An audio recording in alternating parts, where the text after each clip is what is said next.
Welcome back for another video.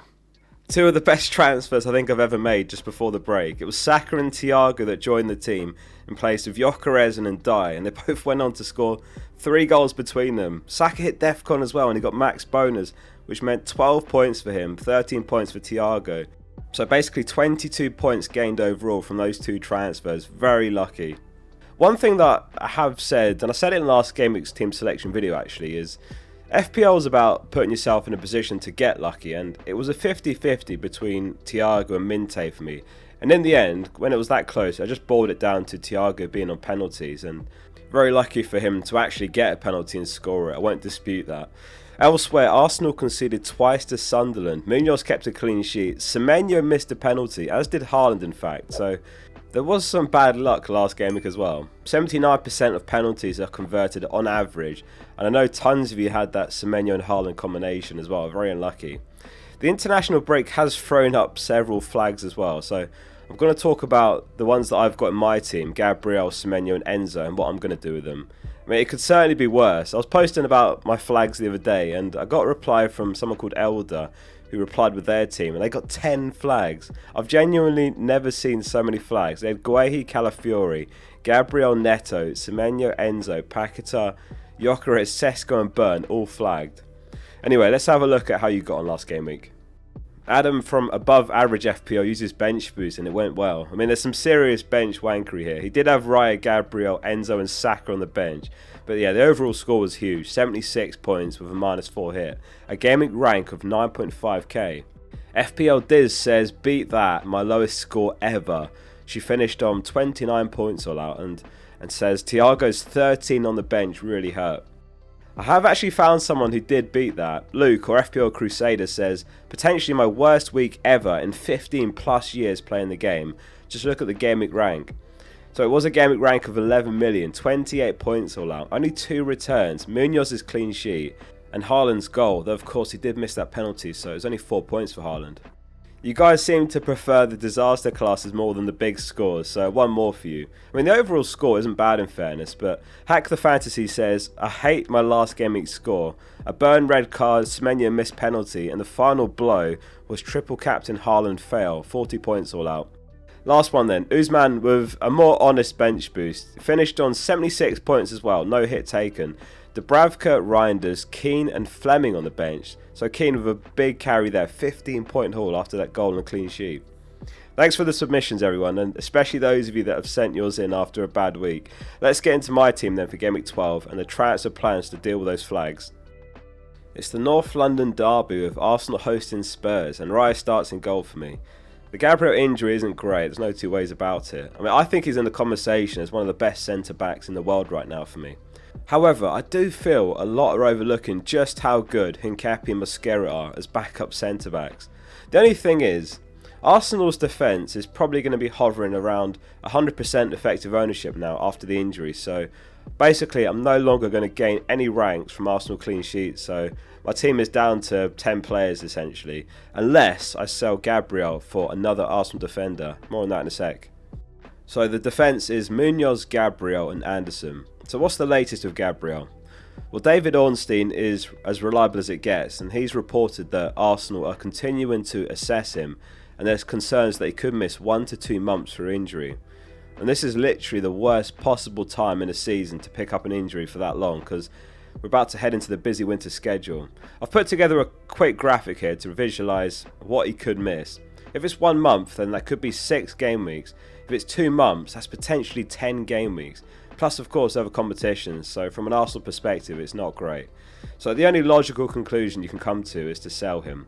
Now, obviously, if you've got good depth, it doesn't have to be this week, but I can see myself selling him before the next deadline.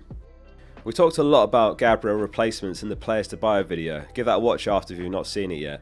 Munoz would be in my top 3 replacements, so I'm pleased to have him already. And a bit fortunate as well not to have owned any Palace defenders already, because I think I'd be a little bit reluctant to go double Palace defence if I was selling Gabriel and if I already had Låbakk, Guehi or Richards. It's not that bad though. Anderson's got Sunderland home, and I agree with all your comments before you leave another one. I know Sunderland is not an easy fixture right now, but I've got to play Anderson. Using my bench defenders, I think this week would be overthinking it. As the stats widget on my site shows, he has been really good for defcons. He's averaging 10.79 per 90. He needs 10 to get defcon, and 10.79 per 90 is third best after Senesi and Van Dijk this season, a 70% hit rate as well. In midfield it's Saka, Semenyo, Enzo and Bruno. So the captain widget has actually got Saka on 4 stars this week, Haaland on 3 stars, which I think I just about agree with, and therefore I've got the armband on Saka this week. I'm going to give this one more thought because it's a big call. I don't think Saka is significantly better than Haaland, and there is a huge rank threat in going against Haaland captain. He has got an amazing record in North London derbies, Saka. He's got 3 goals and 5 assists in his last 7 games against them, and in 3 of those 7 games he had 2 returns as well. So what's up with Enzo's flag then? Well, just before the break he said the following: "I'm not going to be available for Argentina. I was just talking to the medical team because I had a problem with my knee in the last 4 months. I came with a bone edema that got worse in the last weeks and months because we played a lot of games. I think the most important thing is coming to the end of the season. I think it's good to make this decision together, always respecting the doctors and everything." So yeah, it's good he's not pushing himself, and I think it's quite encouraging if he's essentially resting up before the Burnley game. So I think he'll be fine to start, and hopefully the 2 weeks off have done him well. What about Semenyo's flag then? Well, the Ghana FA said he'd picked up an injury in their first game over the break and he returned home early, basically not playing in their second international game because of that. He was all smiles when he was subbed off early though in that game, which was quite unusual in that context. And then a different Ghanaian website said he actually withdrew for personal reasons, which is an interesting thing to claim. And lo and behold, a few days later it transpires that he withdrew to seemingly propose to his girlfriend, or now wife-to-be. So a big congrats to Mr. and Mrs. Semenyo. And lastly, Bruno completes the midfield, who had quite the international break himself, bagging a hat-trick in their 9-1 win over Armenia. I mean, he could have had more goals in that game, honestly, but a brilliant game from him, and he's home to Everton. So up front, it's Thiago, Haaland and Mateta. I've just noticed that I actually own the top 6 players for expected goals this season. The top 6 are Haaland, Mateta, Thiago, Bruno, Enzo and Semenyo. How many players do you own from the top 20? Data here from Scout, link below to become a member with a discount. So Mateta's second for XG and also second for shots after Haaland, and here's a great fixture for Palace versus Wolves next, who have conceded 25 goals as well. That's more than anyone this season. This week Liverpool were top for projected goals with 2.4, Arsenal and Chelsea on 2.1, Bournemouth 2.0, Man United 1.9, and then it's Brighton, Man City and Palace. So the projections do favour Saka captain slightly as well. I mean, that said, Haaland's obviously been completely hogging the goals in the XG. In the 2021 season, Lewandowski had 35% of Bayern Munich's XG, and that's the highest ever for a player on a title-winning team on record in the top 5 leagues. 35% Lewandowski had. Haaland's currently got 60% of Man City's XG. And it's Thiago that completes the 11, away to Brighton next. Buying Thiago plus Gabriel's injury might have nudged me towards free hitting in Gameweek 14. I don't think many are looking at Gameweek 14 for the free hit. I don't think it's going to be a popular week, but for my team, I've got Anderson against Man City. I've got Mukiele who's got Liverpool. Thiago's got Arsenal. Rodon's got Chelsea. And then there's Bar who won't play. So Gameweek 14 is looking like a bit of a dodgy week for me. Plus having to spend an unexpected transfer on Gabriel, so I'm one transfer behind where I thought I might be that week. So yeah, I'm going to lack flexibility then. It's not necessarily the end of the world though, if everyone else is available. Like I could just play Rodon home to Chelsea, and I'd probably just start Thiago. Maybe I could spend a transfer upgrading Rodon, and then it would just be 1 week Link and Thiago. So yeah, it could be the opportune week for me, but I'm kind of hoping that the opportunity presents itself, because right now I still think it's not totally clear when the best week is to free hit. But yeah, Gameweek 14 I could buy Sarr on the free hit, who's got Burnley. I could get Mbumo in, who's got West Ham home. Maybe Gakpo home to Sunderland. And yes, I know Sunderland's not an easy fixture. The other chip I've got is triple captain, and I'm a bit more confident when I'll use that. I've earmarked Haaland in Gameweek 17 for the triple captain, because he's got West Ham home that week. And they will have just lost both Wan-Bissaka and Juve for left and right back, both leaving for AFCON just before that. So that's my current thoughts. Make sure you're subscribed for daily FPL tips and content. Let's move on to the bench, which is Dubravka, Mukiele, Rodon and Bar. Only one free transfer and I've got literally nothing in the bank, 0.0 mil. Now Gabriel I think is the immediate priority, as it sounds like he could be out for at least a month. I'm going to wait for the press conferences anyway.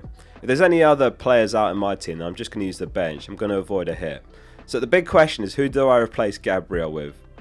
I've narrowed it down to Van Dijk, Timber or Saliba. And I think all three have got their merits. Like Van Dijk's got the best fixtures in the league right now, and he's the best for DEFCONs.